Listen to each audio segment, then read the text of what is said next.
Guys, good afternoon. Alam nyo guys, dapat aalis ako pero hindi na lang kasi dadalawang isip ako. Ngayon guys, iba na lang gagawin ko guys. May iba na naman akong ituturo. So, ayan. Ayan, nakita niyo yung ang guyabano guys ay alam mo yung hinihit niya yung yung bubong kasi nakasira din niya ng bubong or masisira din yung fruit. So, ngayon guys, may gagawin ako para lumayo siya dyan sa bubong na yan. Kaya, tara! Ituro ko na sa inyo guys. Ayan, ito. Nakita niyo itong alambre sa aking kamay. At saka paper para hindi siya masaktan. At saka long nose na dalang cutter. So, let's go!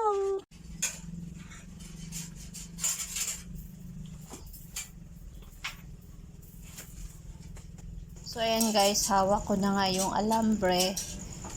Itatali ko na yun doon sa malaking poste na simento. Tapos, ikukunik ko ngayon dyan sa puno ng guyabano. At nakita nyo ako, umakyat na ako.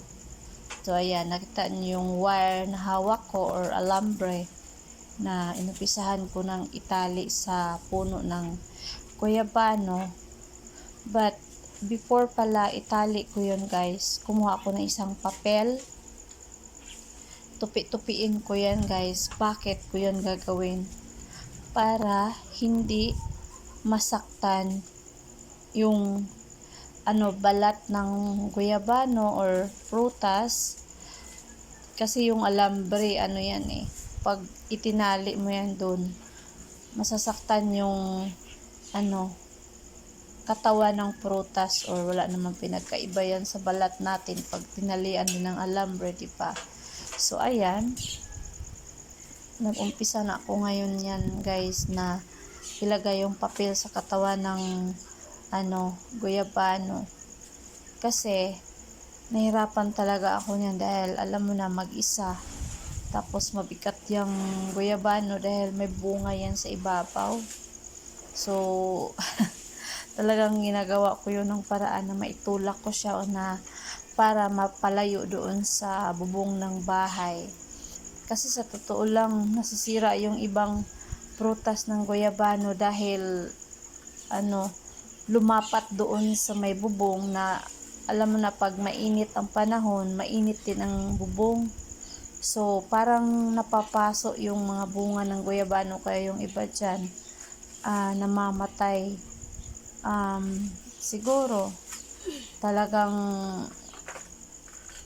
napaso talaga dahil super init kasi yung yero kapag masyado ng matagal sa under the sun. So ayan, sa totoo lang hirap na hirap ako. Ganun talaga guys, hindi madali pag mag-isa ka lang. So ayun, finally natali ko na rin. So ayan.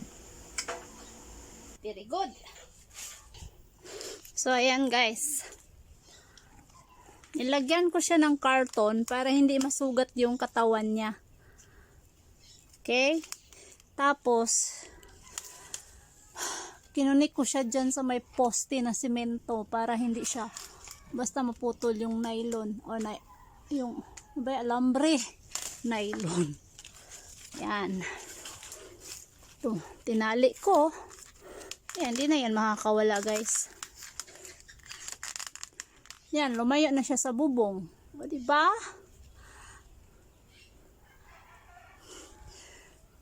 Ayan siya sa bubong. Kaya, ayun. Akit. O, tingnan nyo guys. Malayo na siya sa bubong. Daming dahon yung bubong. O, diba? Sana guys, may natutunan na naman kayo. Kasi alam ko may mga kahoy na gano'n. May mga iba't ibang paraan lang. So, thank you for watching. Pag may knowledge, may power.